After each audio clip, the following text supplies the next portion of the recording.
ধুর, ছাড়ো তো, খালি সবসময় ডালিম টিপা। কি ব্যাপার, সরিয়ে দিলে কেন? কেন সরিয়ে দিলাম বুঝো না? সকাল নেই দুপুর নেই, সুযোগ পেলেই ডালিম টিপতে হয় নাকি? আজব, টিপার জিনিস টিপবো না? টিপতে সেই মজা লাগে যে। তোমার মজা লাগে আর আমার বিরক্ত লাগে। কি রে, তলে তলে তুই কি অন্য কাউকে ডালিম খাওয়াচ্ছিস নাকি? আমি ডালিম খেলে তোর তো আরো ভালো লাগার কথা। আমি তোমার মতো অতটা খারাপ না। কি বললি আমি খারাপ?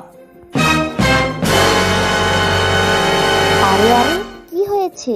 দুজনে ঝগড়া করছো কেন? আপনার ভাই আমার সাথে খারাপ ব্যবহার করেছে কেন? কি হয়েছে তোমাদের? কি আবার হবে? সুযোগ পেলেই ডালিম টেপে, সকাল নেই দুপুর নেই, টিপতে টিপতে ডালিম ঝুলে গেছে। এমনকি রাতে ঘুমানোর সময়ও ডালিম ধরে ঘুমায়। মানা করেছি, তাই এই অবস্থা। আসলে ডালিম খেতে বা টিপতে ছেলেরা ভালোবাসে, তাদেরকে বাধা না দেওয়াই ভালো। কখনো খারাপ লাগলে বুঝিয়ে বলবে। তাছাড়া তুমি কি জানো, ডালিম খাওয়া বা টেপার অনেক উপকারও আছে? আপনার যে কথা ভাবি, ডালিম টিপলে আবার কিসের উপকার? ডালিম খেলার উত্তেজনা বাড়াতে সাহায্য করে। সঠিকভাবে এবং সম্মতিতে স্পর্শ করলে খেলার আগ্রহ ও উত্তেজনা বাড়ে। একটা অন্যরকম মজা লাগে, কারণ এগুলো সংবেদনশীল। তাই বলে সব সময়, খেলার সময় সে কথা আলাদা। দেখো, এটা একটা ভালো লাগার বিষয়। এর স্পর্শে শরীরে কিছু হরমোন নিঃসৃত হয়, যা ভালো লাগা ও ঘনিষ্ঠতা বাড়ায়। শুধু শারীরিক নয়, যত্ন সহকারে স্পর্শ করলে মানসিকভাবেও কাছাকাছি আসা যায় এবং সম্পর্ক মজবুত হয়। বলো কি ভাবি?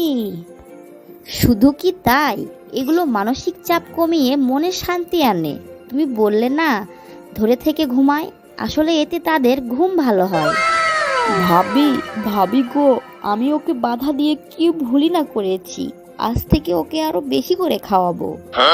হ্যাঁ, প্রয়োজনে এগুলো আরো বেশি আকর্ষণীয় করে উপস্থাপন করবে। দেখবে ভালোবাসা আরো গাঢ় হবে। তুমি কি বলতে চাইছো আমি বুঝতে পেরেছি ভাবি। আমার অনেকগুলো আছে, লাল, কালো, বাহারি রঙের। আজকে লালটাই পরবো। দেখনি ও কত খুশি হয়, পাগল হয়ে যাবে। তুমিও অনেক মজা পাবে।